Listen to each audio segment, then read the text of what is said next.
So guys, Raj Bhavan cross করে গেলাম, Eden garden ডান দিকে দেখতেই পাচ্ছ বন্ধুরা, বড় বড় সব একদম হেডলাইট লাগানো আছে ল্যাম্পপোস্টের মধ্যে।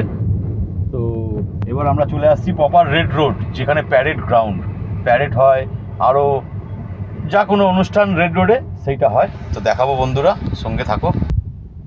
তো গাইস, এই দেখো, এই রাস্তার উপরেই পুরো প্যারেডটা হয়। 15ই আগস্ট বলো, 26শে জানুয়ারি বলো, দেখতেই পাবে বন্ধুরা। পুরো একদম রাস্তা দেখলেই বুঝতে পারবে যে এটা প্যারেড গ্রাউন্ড। একদম বাঁশ লাগানো আছে, সব খোলা হচ্ছে। 15ই আগস্টে সব হয়েছে, এত পুরো বাঁশে বাঁশ। এদিকে দেখো না বন্ধুরা, পুরো একদম লম্বা করে প্যান্ডেল করে সব খোলা হচ্ছে। গাইস, এইটা হচ্ছে রেড রোড, এখানটাই প্যারেড হয়। এখানে আমার ম্যাডামও আসেন, আমরাও আসি, সবারই ডিউটি পড়েছিল এইখানে। সো গাইস, এই দেখতেই পাচ্ছ এখনো প্যান্ডেলের বাঁশ খোলা হচ্ছে। এদিকে এখনো খোলা হয়নি, মানে এত লম্বা প্যান্ডেল হয় যে খুলতে অন্তত 4-5 দিন লাগবে। করতে যদি 1 মাস লাগে, খুলতে 10 দিন লাগবে, এরকম ব্যাপার আছে।